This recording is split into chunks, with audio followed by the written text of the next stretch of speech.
What is going on, everybody? John Middlekauff, 3 and Out Podcast. That's me. That's the show. Go subscribe right now, wherever you may be listening. We got you covered. Apple, iTunes, Spotify, subscribe.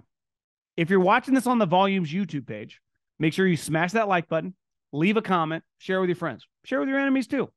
Live on AMP every single day of the week. All the Volumes content. Download the AMP app on your phone. Big free agency podcast coming up. We will dive into it all. But first, I got a couple things to tell you. First and foremost, Gametime. They're my friends. They're my sponsors. I use them. Go to your smartphone. Go to your apps. Download the Gametime ticket app. Fastest growing ticket app in America. You want to get tickets for cheap? First-time users type in the promo code JOHN, that's JOHN, and get $20 off. March Madness, all over the country. In a city near you, you want to go to a game? Want to take your son? Want to take your buddy? Want to take your brother? Want to go with your wife? Need to get out of the house? Promo code JOHN, $20 off. Spring training, baseball games, NHL games, NBA playoff games, concerts, comedy shows. If you're going to get outside of the house, take a friend, take your significant other to something, use my promo code JOHN, JOHN, $20 off. As well as my friends that take care of you for March Madness at Gametime. Us at the Volume, because March Madness is taking center stage, we're doing Merch Madness. Just head to the Volume's website and use the promo code Merch Madness for 20% off all merchandise for all of the Volume's personalities, myself included. You want a 3 and Out shirt? You want a Go Low shirt? We're going to start pushing merch on this show and on the Volume.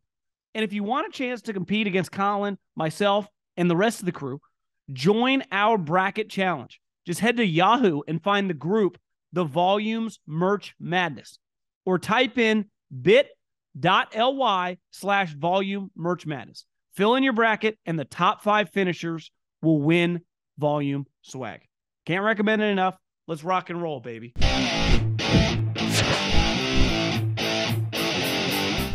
Speaking of March Madness, that's essentially what today was. Now, I have waited.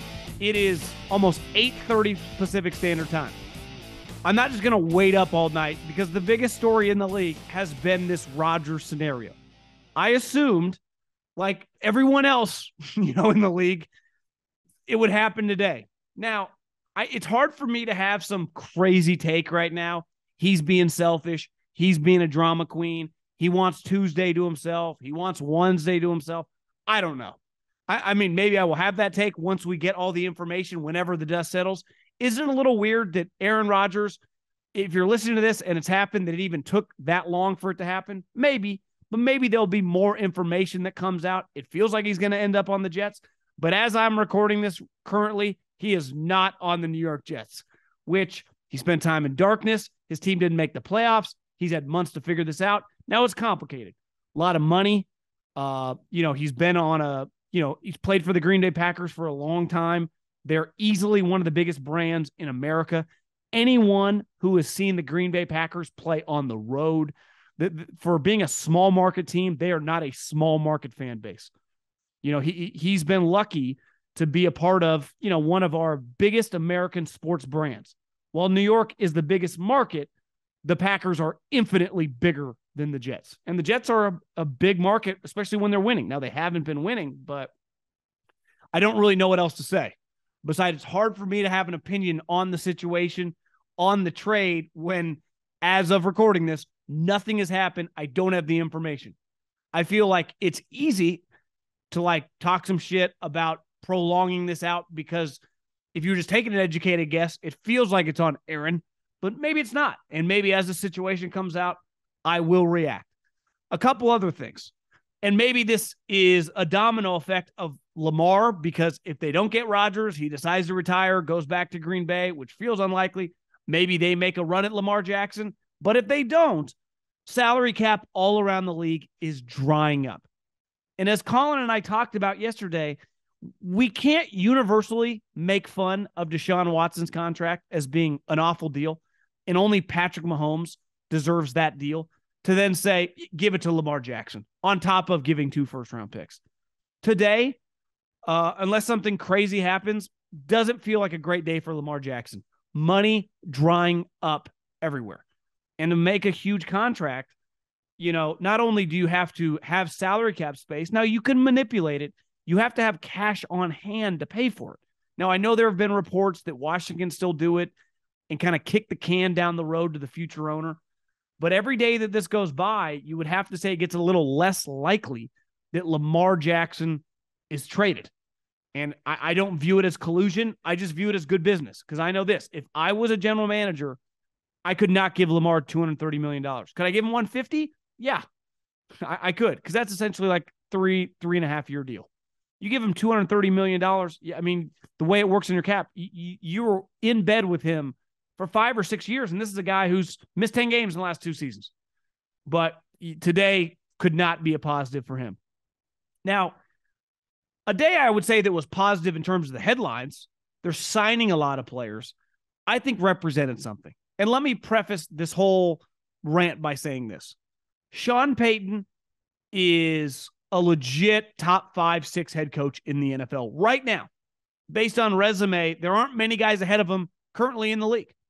And just if you based it on 2023, if you did a draft from scratch, he would, I'm sure, go, if it was up to the owners / GMs, probably top 5 or 6. So the upgrade from Hackett to Sean Payton is as wide as the state of Texas. Like that is a no-brainer hire for them in terms of a head coach. But when you give a guy $90 million, he then has all the power. Of course he does. I mean, he makes $17 or $18 million a year. He does not know the GM. Now, I watched some of their press conference at the Combine. He acts like he respects him and likes him. But I thought today was very reflective of a coach who answers to nobody and an owner who says, Sean, we're paying you 90. You do whatever you want to do. And for 15 plus years, and he said this over and over, not just a guy that he respected a lot, but someone that he viewed as his best friend, Mickey Loomis. There was a balance to Sean Payton. Now, part of it was like they signed some bad contracts here and there, and they didn't always have a lot of wiggle room come free agency. But I thought today, I think I read they spent almost $140 million in guaranteed money.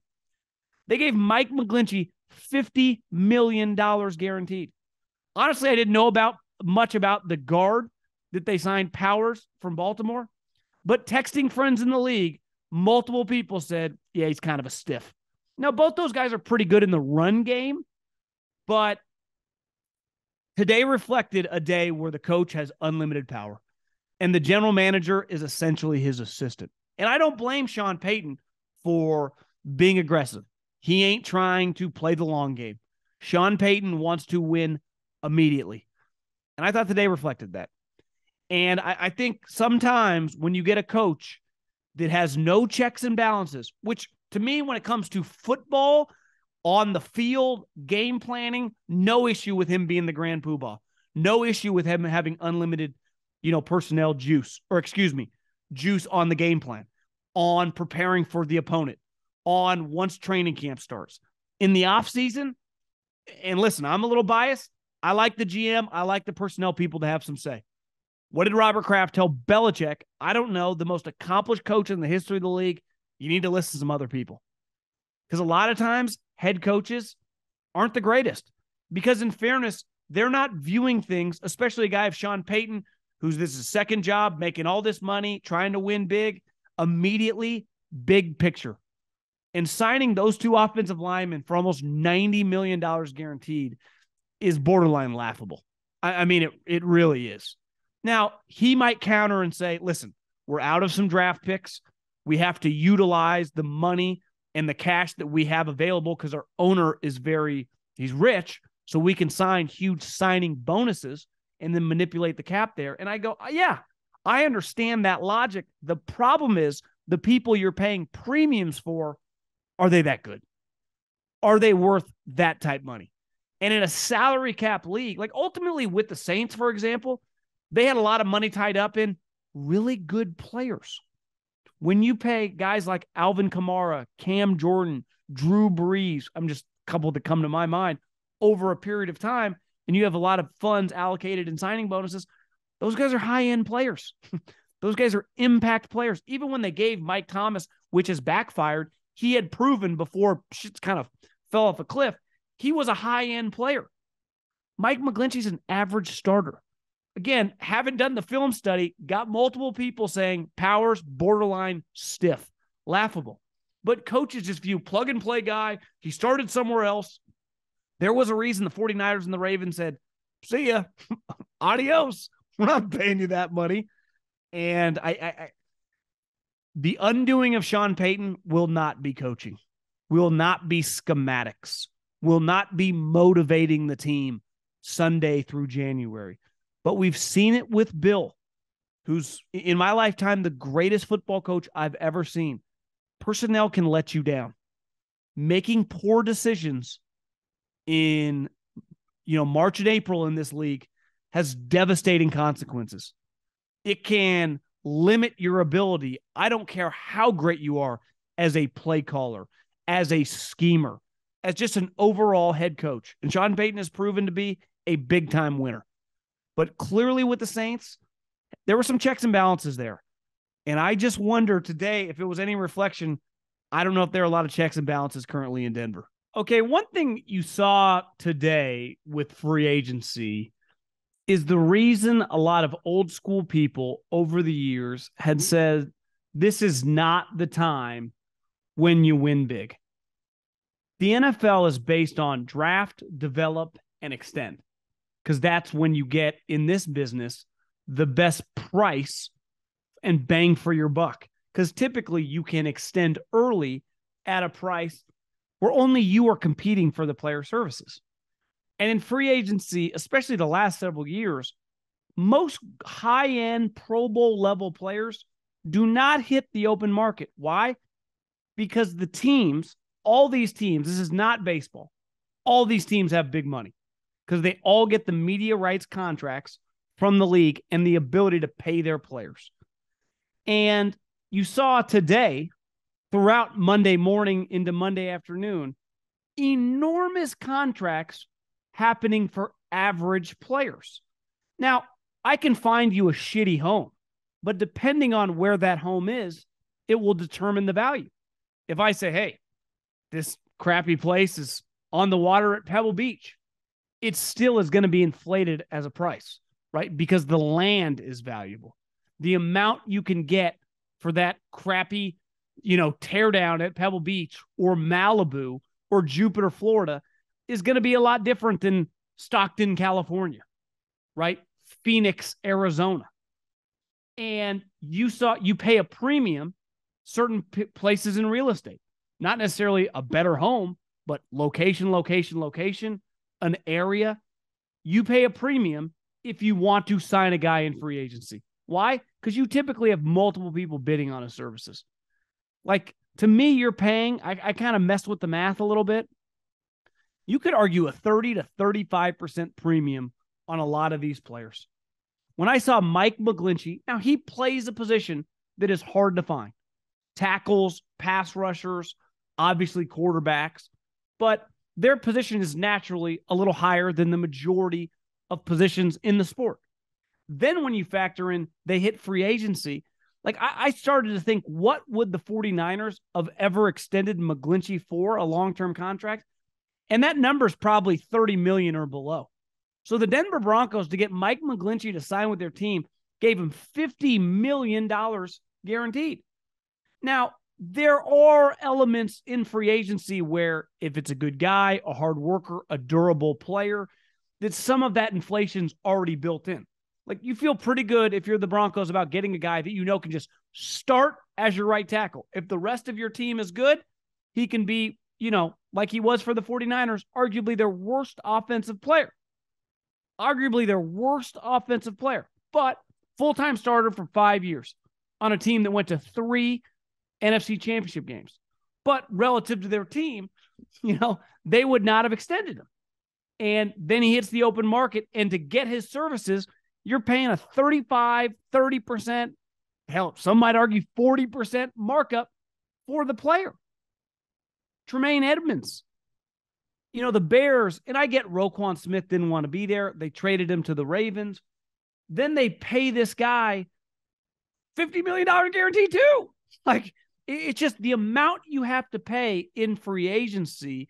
Like, at least here's the difference is, if I buy a place in Malibu that overlooks the water, or Pebble Beach that overlooks the water, even if the house is god-awful and terrible, that is still very valuable. If McGlinchey and Edmonds and these guys that you pay a lot of money to, Derek Carr, do not play at a high level, it's a disaster. Part of the reason we see these people be major quote-unquote busts in free agency, because the amount of money I'm paying you is on the Pro Bowl scale. So if you play at an average level, we got problems. We got major problems. And when I'm going to pay a premium for your services, that makes me really nervous. My margin for error is slim to none. And you saw a lot of these contracts today for, let's face it, average to slightly above average players getting paid, like borderline Pro Bowl impact level guys. And that's just not the case. Just because I pay you like Lane Johnson doesn't mean you are Lane Johnson. Just because I pay you more money than Fred Warner doesn't mean you're a better player than that. But that's the price to acquire these guys, their services, in this market. And this market it always has been and always will be very, very inflated. So it's why the good teams historically are very, very hesitant, pick their spots, and even then, like, they can get burned. It's just part of the sport. And I saw a lot of money getting thrown around for a lot of players that, if I was on the team, the GM, I'd be pretty damn nervous. Some non-Rodgers quarterback thoughts. I would say the biggest name, because Carr signed last week, and the trade with the Panthers and the Bears. Jimmy Garoppolo officially is the Raiders starting quarterback. And they gave a guy who's now back-to-back years, missed games, major injuries, $35 million guaranteed. Gave him 3 years, fake money, but, close to $70 million. And on the positive element here, it gives you, like Geno Smith, a lot of wiggle room. Good guy. People like him. He's proved when he's on the field to be a productive player, good with younger players. He's proven you can draft a guy. He can be the mentor like he was for Trey Lance a couple years ago. When Trey was his backup, he was the starter, and he battled injuries and he got the 49ers. He didn't get them, but he was the starting quarterback on a team that, was in the NFC Championship game. Now, a huge part of Jimmy's success has been the surrounding talent and the coach, who is also the offensive play caller. And 3 things jump out to me on this contract. 1, this guy's not a durable player. He was hurt this year. He was hurt the previous year. He was hurt in 2020. The only year when he was durable for the San Francisco 49ers was 2019. 2018, tore his ACL. The 1 year when he filled in for Tom Brady, he didn't make it to game 3 because he got hurt in the second game. This guy gets hurt all the time. So when you sign this player, if Jimmy Garoppolo could just play every game, you would have a serviceable, middle-of-the-road quarterback who's smart, who, gets along with his teammates, who's just a solid player if you have good players around him, which clearly the Raiders, Josh Jacobs, Devontae Adams, Darren Waller, Renfro have. But I can't count on Jimmy Garoppolo. How do you feel confident that he's going to make it 10 games? Especially the Raiders' offensive line, isn't exactly some world beater. And so the pressure that it puts on Jimmy to play these games, I don't know. You pay a guy $35 million, you expect him to start 17 games, and I just don't think you can. The other thing is, what if Derek Carr is good this year? What if he goes to the Saints, a division that stinks, and they win 10 or 11 games, and he is in the playoffs? And Jimmy and the Raiders and Josh are in a division that best team in football, Chiefs in it. The Chargers are going nowhere. They're really good. They were a playoff team this year. And if it wasn't for one of the great collapses of all time, should have won a playoff game. The Broncos were an abomination last year. It will be hard, even if they got to figure some things out still, and Russell may never be the same guy. The upgraded coach is the size of the Grand Canyon. So, and those games, while the Raiders beat them twice this year, were hard fought. I'm pretty sure they won one game in overtime, if I remember correctly. My point is, this division is very, very difficult. So Carr, who you just kicked to the curb, and rightfully so, listen, everything comes to an end, is now with the Saints. They're probably going to have some success. Even if it's 10 wins, it probably wins the division. And then you, who have this injury-prone quarterback, and it's going to be very difficult to have just a solid season because of your division. There's going to be a ton of pressure. Like, I don't know, man. I think the pressure on Josh McDaniels going into the season is really, really high. And if they end up drafting a quarterback, which Jimmy is equipped to handle that, like, is he a lock to make it to year 3 if they win 6 or 7 games again, which is very much on the table?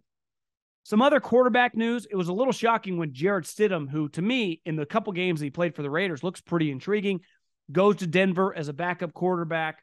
I think like $10 million, good backup money. Interesting player. I mean, the game that he played against the 49ers might have been a one-off situation, but holy moly was he good. Sam Darnold, couldn't go to a better situation to resurrect his career. 1, offensive weapons everywhere.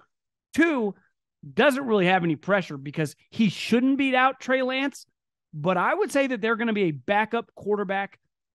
Controversy is the wrong word, but a competition.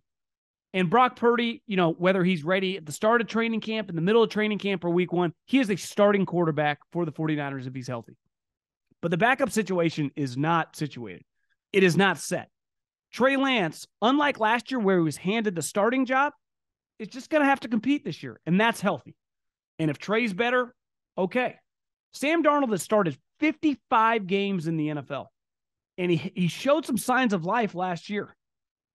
And to me, a backup quarterback, I haven't seen the money. It can't be much. That's a pretty intriguing spot. And if he ends up being your third quarterback, it's a damn good third quarterback. If he ends up being your backup quarterback, pretty good backup quarterback. And ultimately, Sam Darnold fits right in with the 49ers. Guy who's been injured a lot with a couple other quarterbacks who are injured. It's very on brand. It fits perfectly. And Mike White, man, it's interesting with the Dolphins. They draft Skylar Thompson last year in the 7th round, who ends up playing at the end of the season because of the injuries. Showed some promise, I would say, some nice throws in that playoff game that they lost to the Bills, though it was a really good game. You sign Mike White. So you got a guy that started a playoff game. You then get Mike White, who, was kind of like this sensation. Is he actually that good? I don't know, but he started some games. He's tough. It gives you some backup plans, Mike specifically, that if you don't end up getting Tom Brady, if Tua gets a concussion, you just have, I think I would rather have Mike White at this point than Teddy Bridgewater. So I like the Stidham. I like the Mike White. I like the Sam Darnold. I like signing quarterbacks that don't have to start, that are young, tough, high character guys who have proven to be able to handle the backup spot and just get along with a lot of guys. It's a very unique job, right? Because you might end up not playing a snap all season long. And you are just, the demand at the position is basically like, be a great guy, be a great teammate, be a great study buddy. But at any moment, rolled ankle, broken finger, who knows what, snap of a finger, you're the starting quarterback. So you better not only know what's going on, you got to be like mentally prepared, even though there's a chance, again, you do not touch the field. It's a unique position. There aren't positions like it in sports, right? Every other position in football, because you don't have 2 kickers on the roster. So every other position has several players, and they all rotate in. In baseball, even if you're a reliever, not a starter, you play, right? If you're the backup outfielder, you still rotate in, and those guys get days off during the season. In basketball, you could be the 12th man, a couple injuries, all of a sudden, you're like rotating as the 7th guy. Backup quarterback, like, we see it every year. Backup quarterback gets no snaps. And with the 49ers, sometimes, like, the backup quarterback always ends up starting games. Mike White ended up starting games. Stidham ended up starting games. Sam Darnold started games as the starter, then as the backup, and then came back as the starter. So it's a crazy position. Think how many quarterbacks in the NFL started their careers as backups. They're good. I mean, even Mahomes started his career as a backup. Aaron Rodgers started his career as a backup. Dak Prescott, Kirk Cousins started their careers as backups. Now, Dak, because of injury, started immediately. Cousins took him a minute, right? They drafted Russell Wilson to be the backup. He ended up beating him out. The quarterback position is just, it's this fluid situation that even if you got Brady or Manning, you're one neck injury or ACL injury away from, think how many times, I'll never, was it Monday Night Football when Aaron Rodgers broke his collarbone? Boom, you got the backup quarterback in. You just never know. It's not like that at other positions because you're just constantly rotating. Even if, offensive line, like at any moment, you might play. And every single team, I don't care who you are, never starts the same 5 offensive linemen all season. It's impossible. Hell, the Eagles were in the Super Bowl. They were rotating offensive linemen all year long because you get injuries. Part of the deal. Wanted to hit on a couple contracts. A lot of contracts I don't like just because of the price points. Like, I have no problem if the guy's a starter on my team, but you start paying McGlinchey, you start paying Edmonds, like that type of money. It's not, those guys have been starting players for playoff teams. I just view it differently once I start paying you premiums. But there are some contracts that, like Hargrave, the 49ers signed a $40 million, which is somewhat risky. He's a 30-year-old player coming off the best season of his career. Like, that guy's a plug-and-play ass kicker. The only question is just, he's just older, but he's going into his 8th year. He's just awesome. 11 sacks last year. You put him with Bosa. You put him with Armstead. That defensive line with the 49ers takes random guys to become stars. So I don't, that's a lot of money for a guy on their 3rd contract, a defensive tackle. But based on the tape last year, he was a complete and utter dominant player. Jesse Bates is a good example. I always struggle with this. And if you're a Bengals fan, maybe his flaws. Like, I'd be lying if I broke down Jesse Bates' tape. But he's basically a 5-year starter on your squad. You drafted him in the 2nd round years ago. Franchise tag last year. On these last couple years, one of the better teams in the NFL. And honestly, for a large percentage, one of the better defenses in the NFL. So I get a guy who has been part of winning, starting player, and certain teams don't value certain positions. I'm never like that. Like, I don't care, linebacker, safety, guard, center. When I get an impact player, I like to keep him. Now, it's not like Bates is, Ed Reed or, Earl Thomas in his prime. It's not like he's an all-pro every single year, a Pro Bowler, but he's pretty damn good. So I love that signing for the Falcons. I think I saw like $23 million in the first year. Their defense has been atrocious the last couple of years. Just the Falcons just need more talent. They got a long way to go. And to me, Jesse Bates could play for my squad any day of the week. Another sneakier signing, just because the guy's become a backup. But the reason he became a backup is, one, he can't play right tackle or any other positions but left tackle. And 2, it turns out the Eagles just found this incredible rugby gem. And Mulata is just a baller at left tackle. So Andre Dillard, who they drafted years ago in the 1st round, is a good player. Now, the one knock on him is he gets injured. He's got some injury question marks. But when he plays, he's a solid left tackle. So to get him for $29 million, Titans obviously, rotating through some offensive linemen, got rid of their center, got rid of their left tackle. I think this has got a potential to have pretty good upside for a guy that you didn't need to break the bank for. Like, back to McGlinchey. And again, I feel like I'm crushing McGlinchey, but I am because of the money. If I got to pay Mike McGlinchey $50 million guaranteed, like, if I'm giving a guy $50 million guaranteed, the guy's got to go to the Pro Bowl. A couple years ago, Trent Williams got $60 million guaranteed. Trent fucking Williams goes to the Pro Bowl every year. So you got to pay so much money for half the price. I get Andre Dillard, who's a much better athlete. Now McGlinchey's better in the run game, and McGlinchey's been more durable. But my point is, like, the price point in these contracts for impact players, to me, matters.